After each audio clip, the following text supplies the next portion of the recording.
Hi viewers, this is हमासन और viewers हम screen play writing classes को देख रहे हैं, पढ़ रहे हैं। और व्यूअर्स हम इस वक्त उन लेक्चर्स पर हैं जिनको मैं बहुत ही इम्पोर्टेंट समझता हूं।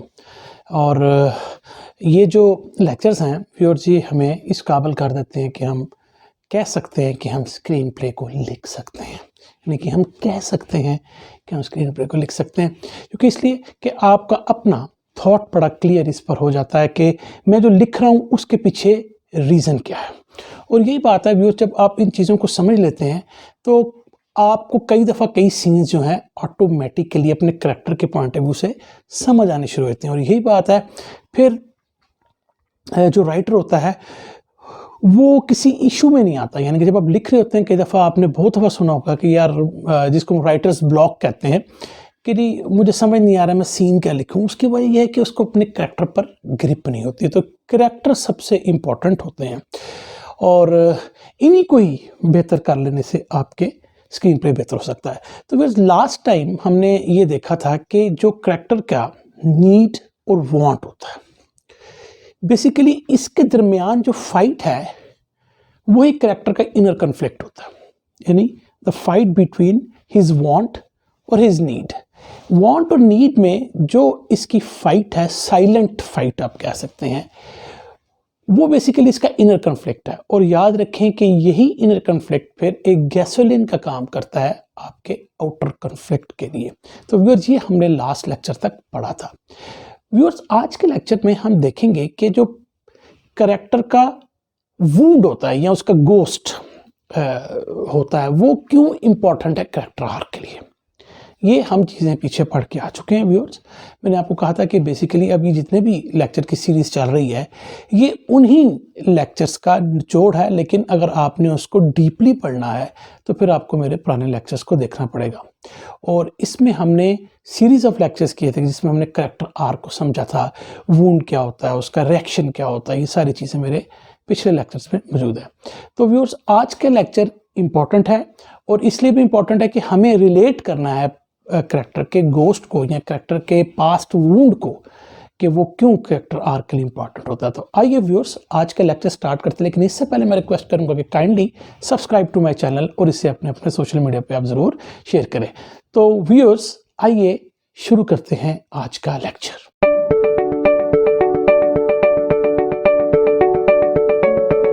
तो व्यूअर्स, हम आज के लेक्चर में देख रहे हैं कि करैक्टर आर्क में हमारे जो करैक्टर का गोस्ट होता है उसकी क्या इंपॉर्टेंस है। तो जब हमने अब तक ये देख लिया, यानी हमने आइडेंटिफाई कर लिया कि करैक्टर का लाई क्या है। देखिए व्यूअर्स, मैंने आपको पहले भी कहा था कि जिसको आप मॉरल ब्लाइंड स्पॉट भी कहते हैं, बहुत ज़्यादा लेक्चर्स, बहुत ज़्यादा मैंने इसको पढ़ाया है। कम ही कहीं आपको शायद किसी YouTube चैनल पर ये इस तरह का आपको लेक्चर्स मिलें कि जिसमें आपको बिल्कुल स्क्रैच से स्क्रीन पे लिखना सिखा दिया। और फिर जिन चीज़ों की इंपॉर्टेंस है उसे हमने कई तरीक़ों से, कई जावियों से, कई एंगल से टच किया है। ठीक है, इसी तरीके से लाई के बारे में मैंने आपको ये कहा है कि ये सबसे ही इम्पॉर्टेंट चीज़ होती है, क्योंकि अगर आप किसी करैक्टर के लाई को समझेंगे तो असल में आप उस बंदे को समझते हैं। अपनी आप प्रैक्टिकल लाइफ में भी देखें, अगर आपको ना कई लोगों के बारे में आप एक अपना इमेज बना लेते हैं, यार ये बंदा जो है ना ये किसी की नहीं सुनता, यार ये बंदा जो है ना ये जो है ना बस इसने बकवास ही करनी। क्यों ये सारी चीज़ें आती हैं? क्योंकि वो उस करैक्टर का बात पे रिएक्शन आ रहा है, आप उसके लाइक को नहीं, शायद at on the surface of it आप समझ रहे हो, लेकिन करैक्टर उसको रियलाइज अब तक नहीं कर पा रहा, तभी तो अभी भी वो ऐसे ही बोल रहा है या ऐसे ही वो हरकतें कर रहा है। तो उस करैक्टर को समझने के लिए आपने उसके लाइक को समझना है। एज अ राइटर हमें इन चीज़ों पे बहुत ही ज़्यादा जो है वो स्ट्रॉन्ग आपकी जो है वो ग्रिप होनी चाहिए। एनी हाउ, तो आप हमने देखना है कि वुंड या करैक्टर का गोस्ट, मैं वर्ड्स इसलिए भी बीच में चेंज करता हूँ, कई दफ़ा ऐसे वर्ड्स आपको तंग करते हैं, यार अभी गोस्ट क्या आ गया, तो मैं बीच में कभी उस तरह के वर्ड यूज़ करता हूँ जो कुछ लोग यूज़ करते हैं, कई दफ़ा जो बड़े कॉमन वर्ड्स होते हैं यूज़ करता हूँ ताकि आपको सारे वर्ड्स का भी पता लग जाए। तो गोस्ट करैक्टर का जो वुंड होता है उसको हम कहते हैं और ये यूजली उसके पास्ट में पड़ा होता है। पिछले लेक्चर तक हमने देख लिया या अब तक आपने समझ लिया, आपने आइडेंटिफाई कर लिया करैक्टर का लाई क्या है, उसका नीड और उसका वांट क्या है। ये तीन चीज़ें आपने अपने कैरेक्टर की समझ ली और यही इंपॉर्टेंट होते हैं। मैंने आपको बोला, अब जब हमने ये जब देख लिया तो अब एक क्वेश्चन सबसे पहले जो आपके जहन में आता है कि कैरेक्टर उस लाई पर बिलीव ही क्यों करता है पहलो पहल। यानी कि ऑलरेडी अगर आपने उसका लाई आइडेंटिफाई कर लिया तो क्वेश्चन ये है कि भाई वो बिलीव क्यों कर रहा है इस लाई पे। देखिए बड़ा इंपॉर्टेंट ये क्वेश्चन बनता है ना। आप कहने ये क्या जरूरत है किसी के कैरेक्टर के लाई को समझने की, हमें जरूरत ही नहीं है। बिल्कुल आप कह सकते हैं कि आपको जरूरत नहीं है, लेकिन अगर वो आपकी अपनी मर्जी, आप उस तरीके से उसको राइटर जो है वो लिखे, हमें उससे कोई गर्ज नहीं। मैं तो जो पढ़ा रहा हूँ मैं आपको उस बात पर कहूँगा। अगर आप लाई को आइडेंटिफाई कर लेते हैं तो फिर पहला क्वेश्चन आता है कि भाई क्यों वो लाई पे बिलीव करता है। ये बड़ा इंपॉर्टेंट और क्रूशियल क्वेश्चन बन गया। इस क्वेश्चन का जवाब सिर्फ कैरेक्टर के पास्ट में पड़ा है, कैरेक्टर के माजी में पड़ा है, कैरेक्टर की पिछली जिंदगी में पड़ा है। अदरवाइज आपको समझ नहीं आएगी कि वो जो अब एक झूठ पर बिलीव करके बैठा हुआ है वो क्यों है। व्यूअर, जब भी आप फिक्शन लिख रहे होते हैं तो एक बात आपको बार बार, ये हमारे ग्रुप में भी कई दफ़ा आया, लेकिन एक मुनासिब मौके पे मैं कुछ चीज़ों को बताता हूँ जो कि फिर कन्फ्यूजन भी हो जाता है। फिक्शन जब आप लिख रहे होते हैं या फिक्शन किसी किस्म का भी जो फिक्शन है उसमें कॉज और इफ़ेक्ट की बड़ी बात की जाती है कि हर इफ़ेक्ट का एक कॉज होगा, यानी जो वो कोई काम कर रहा है उसकी कोई वजह होगी, ठीक है ना, इफ़ेक्ट की कोई कॉज होगी। इसी तरीके से जब करेक्टर जो है व्यूअर्स वो चेंज करना चाह रहा होता है या उसको चेंज की ज़रूरत महसूस हो रही होती है तो क्वेश्चन ये अराइज होता है कि वाई चेंज। और पहला ही काम जो राइटर ने करना है वो करना है कि उसको फिगर आउट करना है कि why he wants to change. यानी कि अगर मैं अपनी ज़िंदगी गुजार रहा हूँ अच्छे तरीके से तो मुझे क्या ज़रूरत है अपनी इस सारे लाइफस्टाइल को बदलने की, या जो भी मेरी पर्सनैलिटी के ट्रेट्स हैं या जो भी व्हाट्सएवर। तो अगर वो चेंज करना, अगर मैं बदलना चाह रहा हूँ तो मुझे उसके लिए फिगर आउट मैंने कर लिया होगा कि मैं क्यों अपने आप को बदलना चाह रहा हूँ।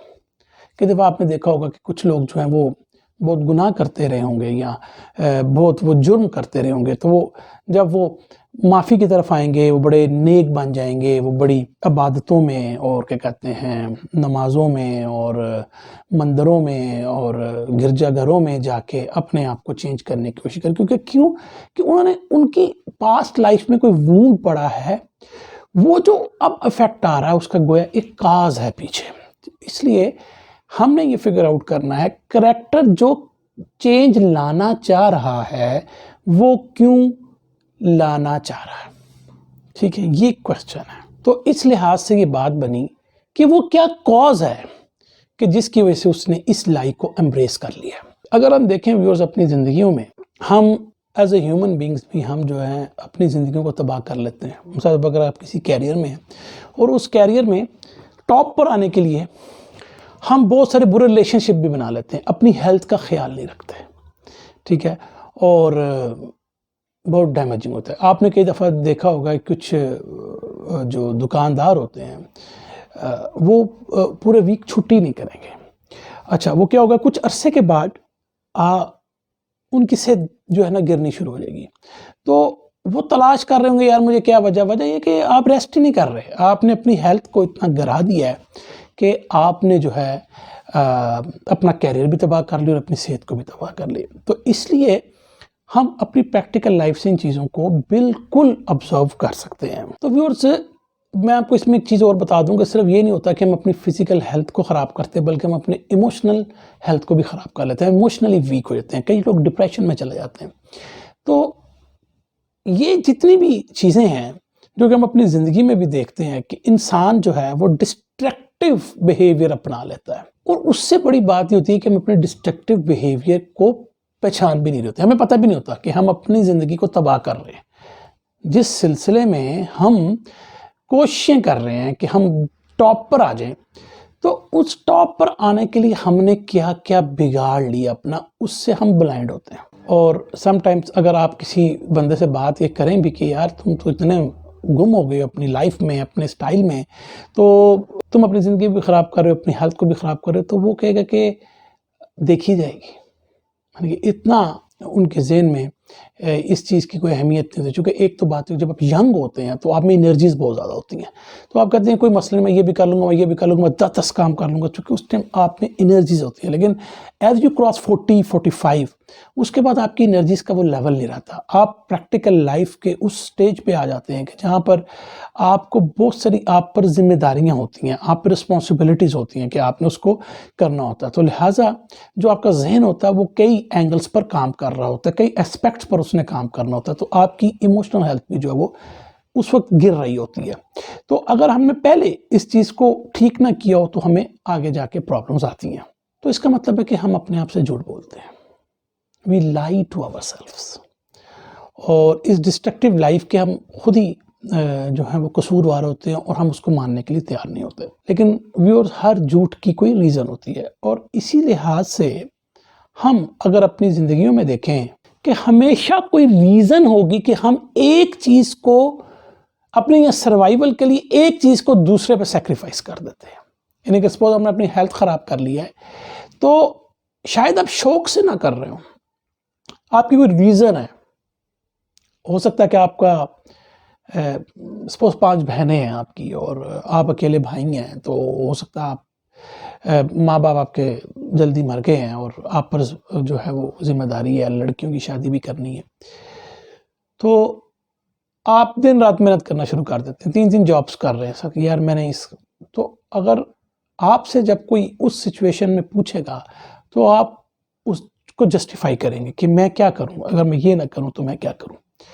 तो उस सिचुएशन में आप उसकी बात मान जाएंगे कि यार ये तो ठीक कह रहा है, ये क्या करे बेचारा। लेकिन क्या है, हम बेसिकली उस वक्त किसी एक जिंदगी की किसी एक एक्सपेक्ट के सर्वाइवल के लिए दूसरे का बेड़ागर कर रहे होते हैं, जो कि आपकी हेल्थ के इशू में, बहुत सारे और प्रॉब्लम्स में आ सकता है। ये थोड़ा सा आपको प्रैक्टिकल लाइफ से चीज़ों को बताने का मकसद है कि आप जब अपना करैक्टर लिखते हैं तो वो आपका करैक्टर कोई जो है वो इस दुनिया का ही करैक्टर होता है, तो आपको इन चीज़ों का पता होना चाहिए। और ये तो कुछ रीजंस थी कि जो कि प्रैक्टिकली आपको ठीक लग रही हो, लेकिन कई दफ़ा आपको पता ही नहीं होता कि भाई आप ये क्यों कर रहे हैं, इतनी मेहनत कर क्यों रहे हैं, कोई ऐसी ख़ास रिस्पॉन्सिबिलिटी भी नहीं। क्या ज़हन में कि मैंने जनाब महीने का 20 लाख रुपया ही कमाना है। अब ये एक मतलब जितनी मर्जी आप अपनी वैल्यू बढ़ा लें, आपके लिए मैंने 50 लाख रुपया कमाना है, उसके लिए शुरू हो जाए।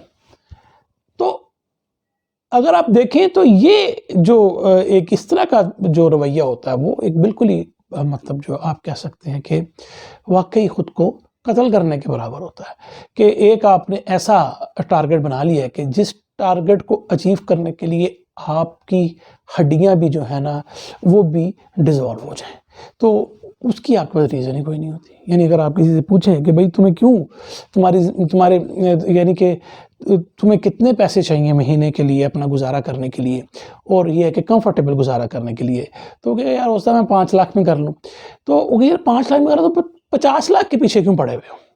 तो वो एकदम सोचेगा अच्छा मैं 50, तो उसको रियलाइज़ नहीं करेगा।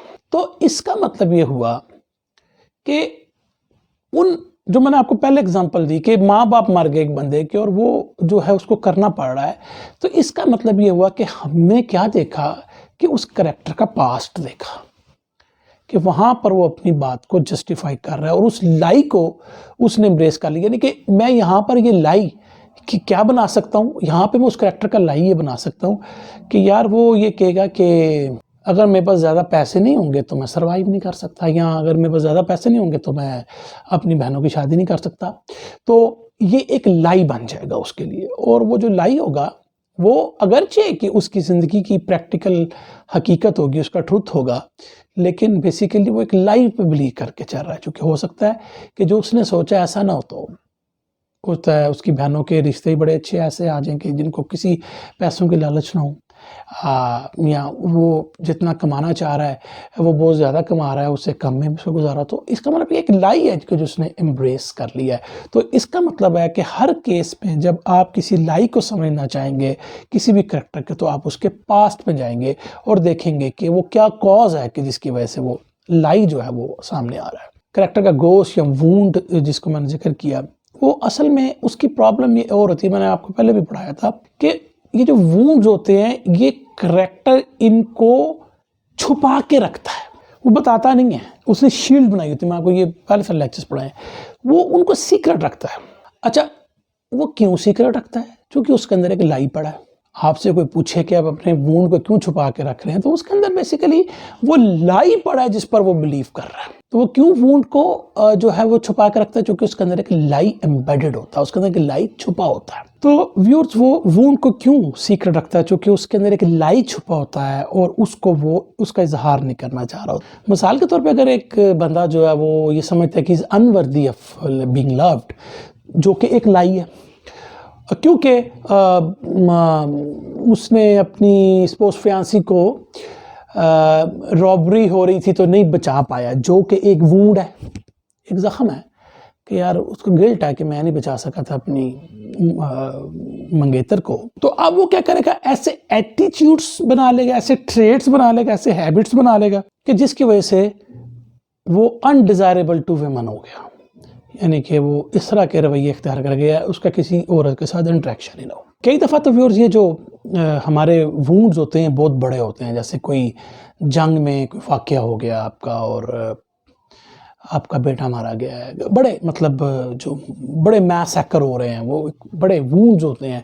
या जैसे अगर आपने बोर्न आइडेंटिटी में देखा होगा कि जेसन की जो आइडेंटिटी है वो ख़त्म कर दी जाती है, तो ये ऐसे वूंड्स हैं जो कि बड़े हैं। लेकिन स्मॉलर वूंड्स भी होते हैं, स्मॉलर वूंड्स हैं, स्मॉलर, जैसा कि ब्रेकअप्स, खफा हो जाना, टूट जाना रिश्ते का, ये बड़ा इंपॉर्टेंट हम देखते हैं। ये ऑर्डिनरी जो हमारे वूंड्स हैं ये वो हैं, स्मॉलर वूंड्स जिनके, ऑर्डिनरी तो नहीं कहेंगे, स्मॉलर वूंड्स हैं हमारे। कोई आपकी स्ट्रेसफुल पेरेंटल रिलेशनशिप है, यानी कि माँ बाप के साथ आप लोगों का जो है वो रवैया, या माँ का बाप के साथ रवैया ठीक नहीं है, उनका ब्रेकअप हो जाता है, या वहाँ पर लड़ाइयाँ, तो ये वो वूंड्स हैं जो कि स्मॉलर हैं, लेकिन ज़ाहिर बात है कि उस कैरेक्टर के लिए इंपॉर्टेंट है। और कई दफ़ा ऐसा होता है कि कोई वूंड आपको फिज़िकल डिसेबल कर देता है, तो वो भी फिज़िकल वूंड भी था और वो फिर इमोशनल वूंड भी बन गया। इस तरह के भी वूंड्स आपके पास होते हैं। तो गोया जितना बड़ा लाई होगा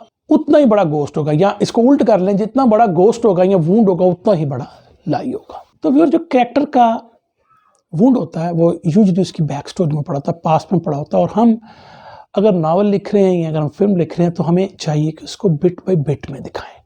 एकदम अगर आप ठूसेंगे फिल्म में, इम्पॉर्टेंटली ये थोड़ा सा बैड होता है एक्सपोजिशन को दिखाना, और वो भी एकदम दिखाना, वो आप एक रियलिटी से उठा के आप पास्ट में ले जाते हैं, वहाँ पे परिचित, तो आप उसको अगर बिट बाई बिट में दिखाएंगे तो वो आपका ज़्यादा इम्पैक्ट देगा। और व्यूअर्स देखें, समटाइम्स ये गोस्ट बड़े काम करता है, आपको मिस्ट्री एक पैदा कर देता है। वो क्या मिस्ट्री पैदा कर देता है कि भाई ये आखिर क्यों चीज़ें कर क्यों रहा है, कैरेक्टर मेरा ये चीज़ें कर क्यों रहा है, तो क्यूरियोसिटी आप रीडर में, तो अगर आप उसका पास्ट फौरन ही दिखा देंगे तो क्यूरियोसिटी तो ख़त्म हो जाएगी।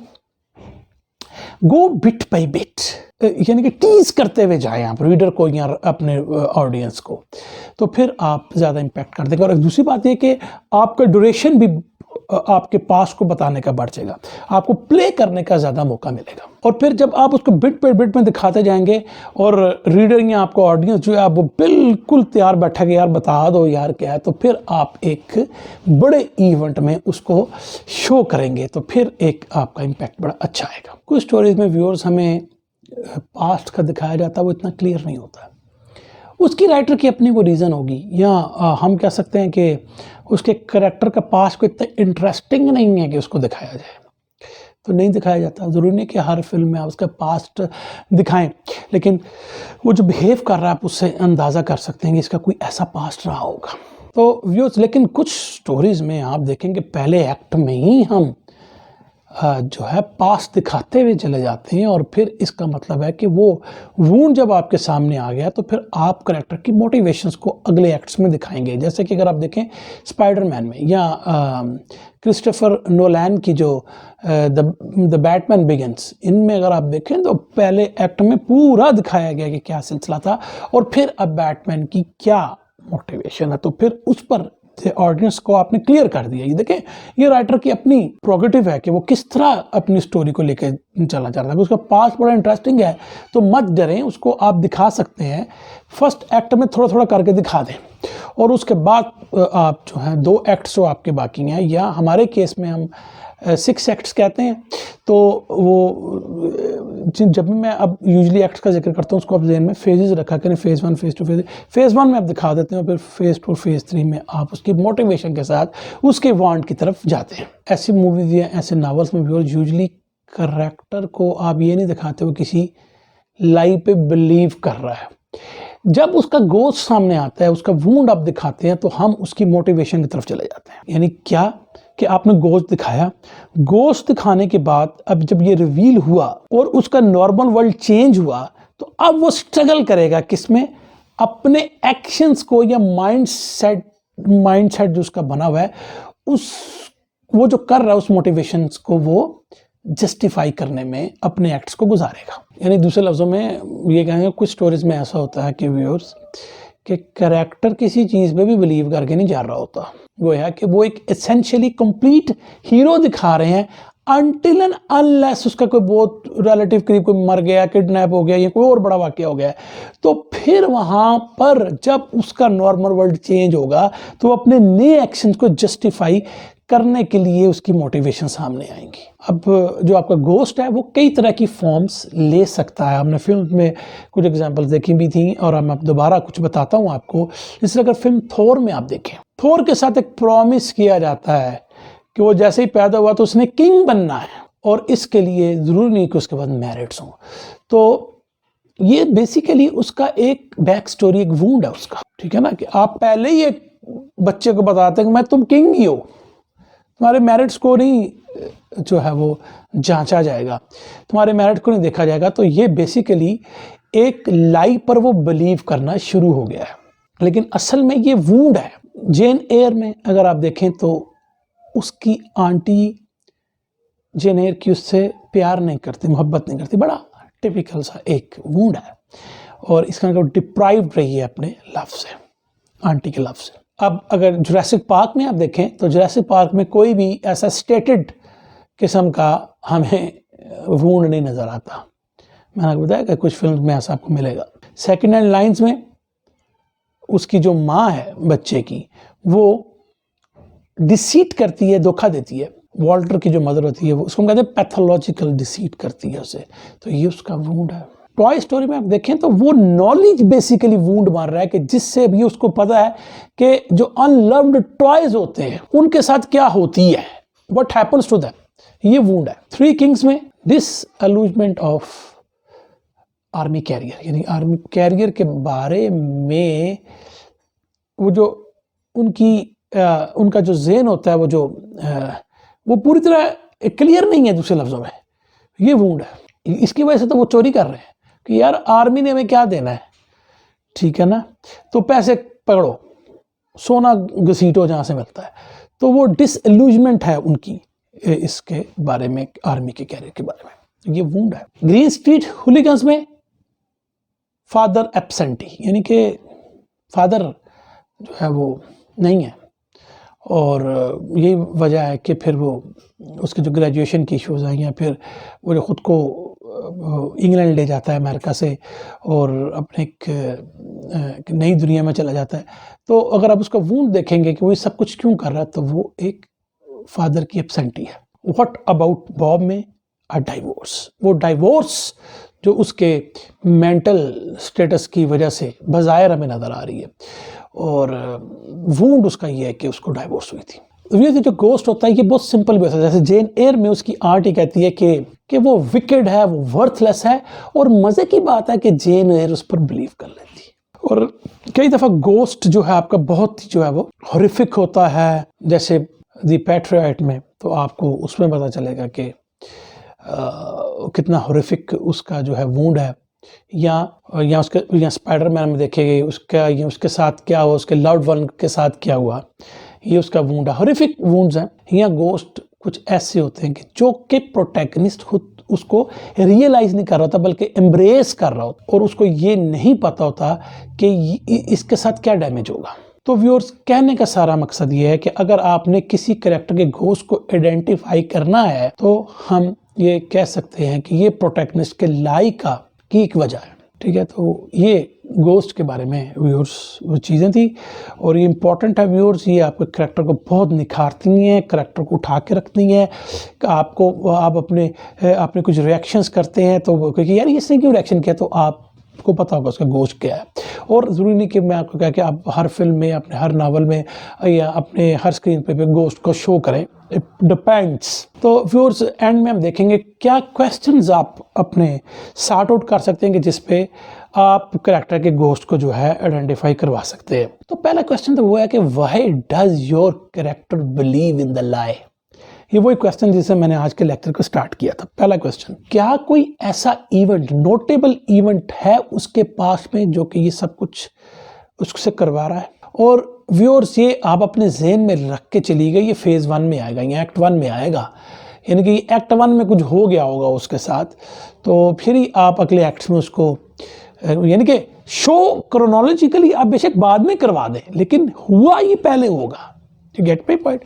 तो ये क्वेश्चन आपने देखना है। क्वेश्चन नंबर 2 व्यूअर्स ये है कि क्या कोई ऐसा इवेंट है उसके पास्ट में जो कि उसको ट्रॉमेटाइज्ड कर रहा है।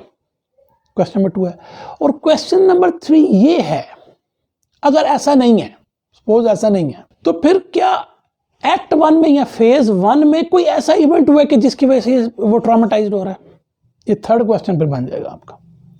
एक तो हुआ कि पास्ट में था कोई, नहीं है तो क्या फर्स्ट एक्ट में था कुछ, ये भी ध्यान में रखिएगा। क्योंकि मैंने अभी आपको एग्जांपल दी है कि कुछ फिल्म्स में ऐसा होता है कि आपके पास फिर जब वो आपके सामने वुंड क्लियर होके आता, आपके नॉर्मल वर्ल्ड को बदलता, तो फिर आप जस्टिफाई कर रहे होते हैं अपने इवेंट्स को, अपने एक्ट्स को। तो मैं उस पॉइंट ऑफ व्यू से कह रहा हूँ। तो तीसरा सवाल ये बन गया। फोर्थ क्वेश्चन बनता है कि कैरेक्टर इस लाइक को इतना बढ़ाते ही क्यों है, नरिश क्यों करता है, उसको इतना संभाल के क्यों बढ़ा रहा है ऊपर ऊपर। ठीक है, तो ये रीजन भी आप लिखेंगे अपने क्वेश्चन, जब आप लिख रहे होंगे रीजन लिखेंगे, अपना कैरेक्टर डेवलप करना है। फिर वो पांचवा क्वेश्चन ही बनेगा व्यूअर्स कि क्या कोई ट्रुथ उसको बेनिफिट कर सकता है, how he will be benefit from the truth. यानी कि देखिए ना, जब आपके सामने लाई आ गया, अब उसका ऑपोजिट आ रहा है ट्रुथ, तो जब ट्रुथ वो रिवील होगा तो क्या वो बेनिफिट करेगा। तो ये आप अपने ज़हन में क्वेश्चन बनाएंगे तो आपको प्लॉट की चीज़ें समझ आनी शुरू हो जाएंगी। अब आपने जो मेरे नज़दीक इंपॉर्टेंट क्वेश्चन है कि कितना आपके कैरेक्टर का जो घोस्ट है कितना बिग है, कितना बड़ा है।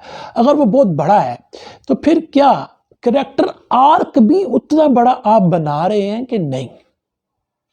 ये बड़ी इंपॉर्टेंट बात है कि अगर आपने घोस्ट बहुत बड़ा बनाया तो उस कैरेक्टर आर्क आपका इतना अच्छा नहीं बना, तो फिर आपको जो है वो आपका प्लॉट वीक रहेगा।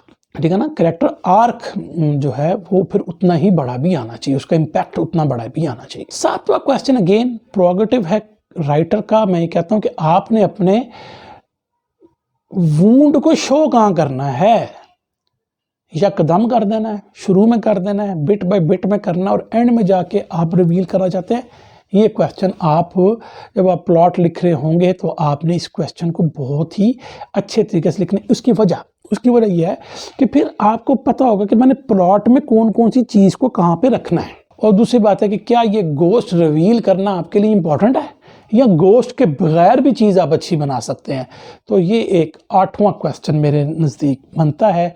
ये 8 क्वेश्चन अगेन आपके करैक्टर को और आपके प्लॉट को इंटरवीन करते हैं, और ये बहुत इंपॉर्टेंट क्वेश्चंस हैं। तो व्यूअर्स, इसलिए मैंने कहा कि बैक स्टोरी बड़ी इंपॉर्टेंट है। चाहे आप उसको शो करें ना करें, आपने उसको अपनी नोटबुक में लिख लेना है, अपने कंप्यूटर पे लिख लेना है। वो बैक स्टोरी आप बताएं या ना बताएं, आपको अपने कैरेक्टर के बारे में उसकी बैक स्टोरी का पता होना चाहिए।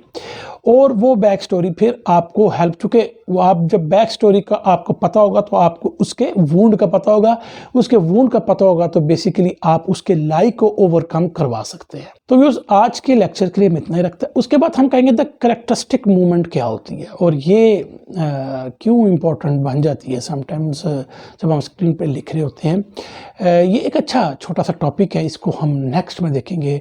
तो व्यूअर्स, मुझे उम्मीद है आपको आज का लेक्चर पसंद आ गया। तो मिलते हैं बहुत जल्द नए लेक्चर में। Thank you very much.